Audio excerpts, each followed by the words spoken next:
Friends, મેં તમારી સાથે પહેલાં રાઈસ અને નૂડલ્સની તો ઘણી બધી રેસીપી શેર કરી જ છે, પણ આજે હું એક નવી રેસીપી લઈને આવી છું જેમાં આપણે રાઈસ નૂડલ્સનો કોમ્બો રેડી કરશું. રેસીપીનું નામ છે મંગોલિયન રાઈસ નૂડલ્સ, જે ખરેખર બહુ જ ટેસ્ટી, યમ્મી અને ડેલિશિયસ બને છે. જો તમને મારી બતાવેલી રેસીપી ગમે તો મારી ચેનલને સબસ્ક્રાઈબ જરૂરથી કરજો અને સાથે સાથે બેલ આઇકન પર પણ ક્લિક કરજો, જેથી કરીને હું જે બી નવી રેસીપી બનાવું તેની નોટિફિકેશન સૌથી પહેલાં તમને મળે. તો ચલો ફ્રેન્ડ્સ, મારા કિચનમાં આપણે રેસીપી બનાવવાનું સ્ટાર્ટ કરીએ હવે.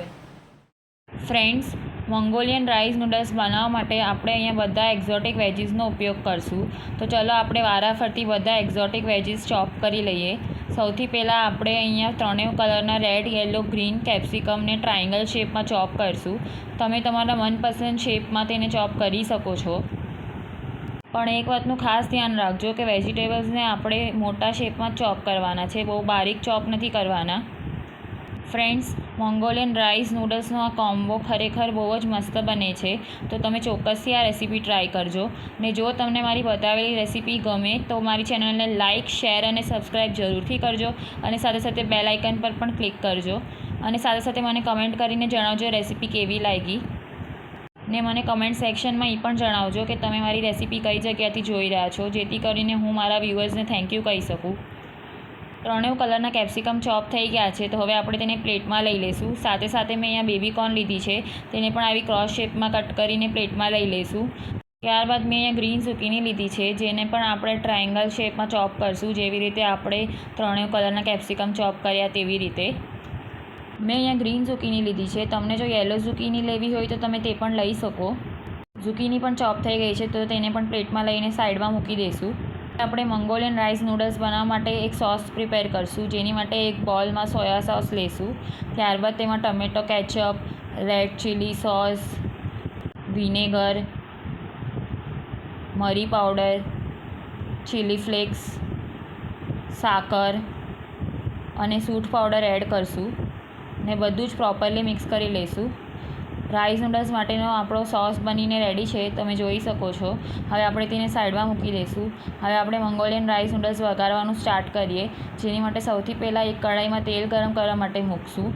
તેલ ગરમ થાય ત્યારબાદ આપણે જે બેબીકોર્ન ચોપ કરેલી હતી તે એડ કરી દઈશું કઢાઈમાં ને તેને ફાસ્ટ ફ્લેમ પર સોતે કરીશું. આપણે અહીંયા બધા જ વેજીટેબલ્સને ફાસ્ટ ફ્લેમ પર જ સોતે કરીશું, જેથી કરીને થોડોક બર્ન્ટ ફ્લેવર આવે. પણ જો તમને તે પસંદ ન હોય તો તમે ગેસની ફ્લેમ મીડિયમ કરીને તેને સોતે કરી શકો છો. બેબીકોર્ન થોડાક સોતે થઈ જવા બાદ આપણે બ્રોકોલી એડ કરીશું ને ત્યારબાદ તેમાં સ્વાદ પ્રમાણે મીઠું એડ કરીને તે પણ સોતે કરી લઈશું. 2 થી 3 મિનિટ માટે બ્રોકોલી અને બેબીકોર્નને સોતે કરીશું. બ્રોકોલી અને બેબીકોર્ન સોતે થઈ ગયા છે. હવે આપણે ત્રણેય કલરના કેપ્સિકમ અને ઝુકીની એડ કરી દઈશું. બ્રોકોલી અને બેબીકોર્નને ઝુકીની અને કેપ્સિકમ કરતાં વધારે ટાઈમ લાગે છે કૂક થવા માટે આપણે તેને પહેલાં લીધા છે. હવે સ્વાદ પ્રમાણે મીઠું ફરીથી એડ કરી દઈશું અને પ્રોપરલી મિક્સ કરીને બધા જ એક્ઝોટિક વેજીસને ફાસ્ટ ફ્લેમ પર સોતે કરીશું. આપણે વેજીટેબલ્સને થોડાક ક્રન્ચી રાખવાના છે, બહુ ઓવરકૂક નથી કરવાના.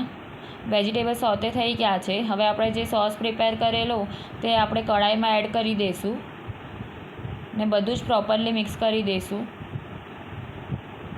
હવે આગળ જઈને આપણે બાસમતી રાઈસ એડ કરવાના છે. તો બાસમતી રાઈસ કૂક કરતા વખતે જે એનું ઓસામણ હોય મેં તે અહીંયા એડ કર્યું છે, જેથી કરીને આપણી ગ્રેવી થોડીક થીક થાય. તો બધું પ્રોપરલી મિક્સ કરી લઈશું ને ગ્રેવી બોઇલ થવા આવે ત્યારે આપણે કોર્નફ્લોરની સ્લરી એડ કરીશું. જો તમને ઓસામણ એડ ન કરવું હોય તો તમે કોર્નફ્લોરની સ્લરીની ક્વોન્ટિટી વધારી દેજો, જેથી કરીને ગ્રેવી થીક થઈ જાય.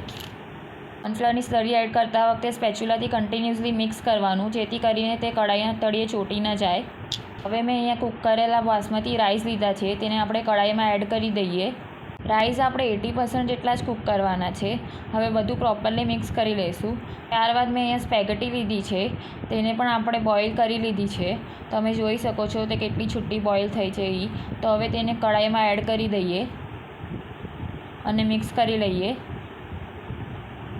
સ્પેગેટીને પણ આપણે 80% જેટલી જ કૂક કરવાની છે. આપણે રાઈસ નૂડલ્સને થોડાક લસપસતા રાખવાના છે, માટે ગ્રેવી તે અકોર્ડિંગ એડજસ્ટ કરી લેવી.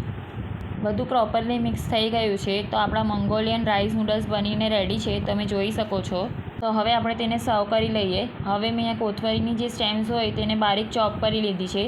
તેનાથી આપણે રાઈસ નૂડલ્સને ગાર્નિશ કરી લઈશું. તો બનીને રેડી છે Mongolian rice noodles. Thank you so much for watching my video. ફરી મળશું નેક્સ્ટ રેસીપી સાથે. Bye by.